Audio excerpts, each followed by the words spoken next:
sa pamamaril sa Honor. isang paaralan. Sorry, excuse me. Your Honor, may I be allowed to I- finish my manifestation? I don't I will think- not disrespect and interrupt the defense counsel Yes, but before once he that, has started. This is no disrespect, sir. Counsel for respondent is recognized. Thank you, Your Honor. Your Honor, this is improper. The improper for trial. Manifestation. This is not a manifestation proper for court procedure. This is instead them telling a story. This is a narration by the prosecution, which is not allowed. This is not allowed by any rule in any court. So what, May I be allowed what is to reply? proper is that they present their first witness, and We we are will be ready. presenting our witness, Your Honor. However, please allow us to freely advocate our position. The Honorable Defensor is recognized. You may proceed, sir. Thank you so much, Your Honor. Honorable Senator Judges, noong ika-22 ng Hunyo 2026, nagulat at nagdalamhati ang buong bansa sa pamamaril sa Honor. isang paaralan. Sorry, excuse me. Your Honor, may I be allowed to finish my manifestation? I don't I will think- not disrespect and interrupt the defense counsel Yes, but before once he that, has started. This is no disrespect, sir. Counsel for respondent is recognized. Thank you, Your Honor. Your Honor, this is improper. The improper for trial.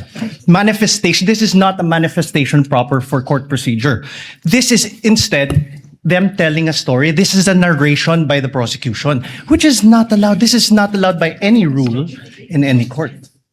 So what, May I be allowed what is to reply? proper is that they present their first witness, and We we will are be ready. presenting our witness, Your Honor. However, please allow us to freely advocate our position. That's why, Your Honor, including we are the defense objecting. when it's their turn. We will not Counsel object to the respondent, same. kindly let him finish. Thank you, Your Honor. Thank to you so respond much, to you. Your Honor. To respond to you.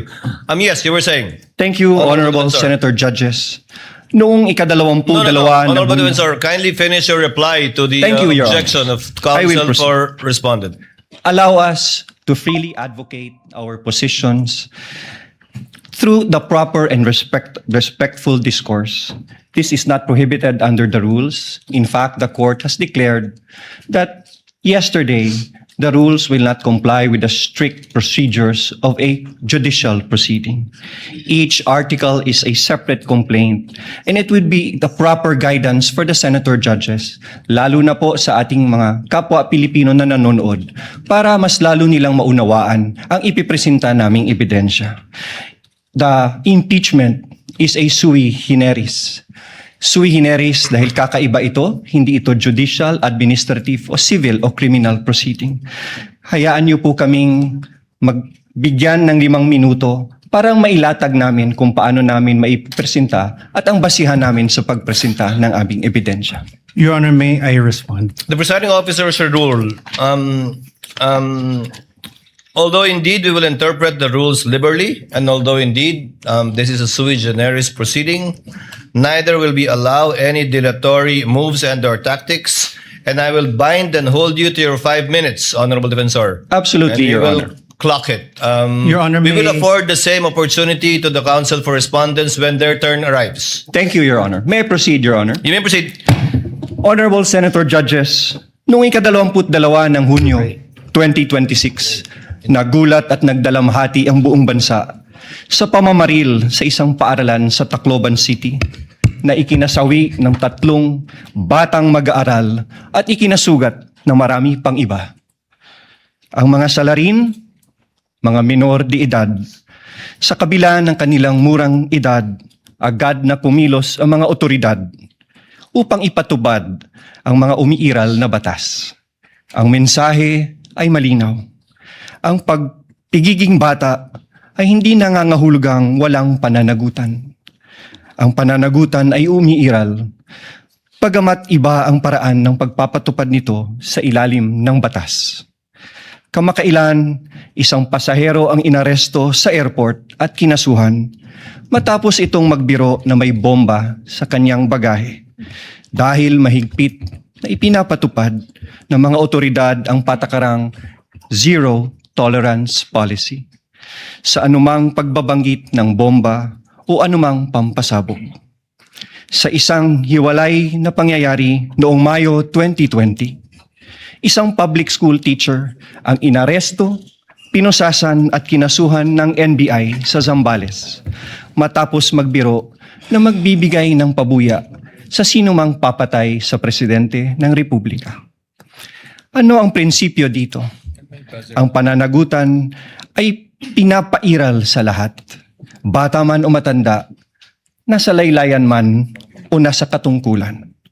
The prosecution comes before you today to present evidence for Article 4, establishing that Vice President Sara Zimmerman Duterte committed acts that betrayed the public trust, committed culpable violation of the Constitution, committed high crimes in publicly admitting through a live broadcast that she contracted someone to assassinate the President, the First Lady, and the former House Speaker.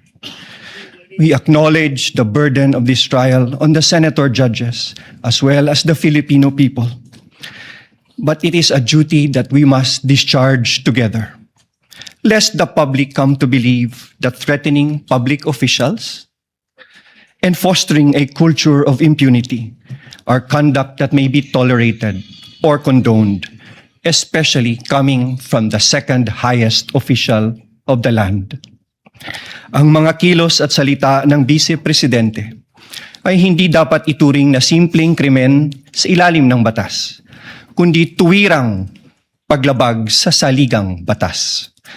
Kaya ang paglilitis na ito ay mahalagang mekanismong itinakda upang tiyakin na ang kapangyarihan ay laging may kaakibat na pananagutan. Accountability must apply to all or none at all. At the heart of this impeachment proceeding lies a fundamental question para sa ating lahat. Can we continue to entrust one of the highest constitutional offices to a public official who, on multiple occasions, purposely and willfully and repeatedly resorted to threats of violence against the very institutions that she swore to uphold and protect?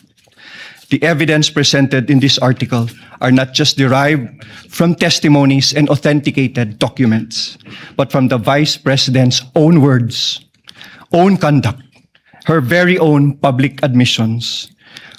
Her words were neither accidental nor taken out of context. They were uttered publicly with the intention to be taken seriously. Huwag kang mag-alala, ma'am, sa security ko. Kasi may kinausap na ako na tao. At sinabi ko sa kanya na kapag pinatay ako, patayin mo si BBM, Your Honor. si Lisa Marcos, si Martin Romualdez. No joke. No joke. What makes these threats especially sinister is that they do not come from an ordinary citizen, but from the Vice President herself, an official who under the Constitution stands to succeed the President of the Republic. Such statements carry a gravity far from the exercise of one's freedom of expression. They strike at the very heart of government. This is especially significant given that she has publicly declared her intention to run for president in the next election. What values do we expect from those who occupy the highest office in the land? Delicadeza, palabra de honor, integrity, and loyalty to your oath of office. These are not outdated ideals. They are the foundations of honorable public office. Yan ang ating Bravo Balita. Salamat sa panonood. Follow at subscribe at like na po kayo sa aming Facebook, YouTube at TikTok channel.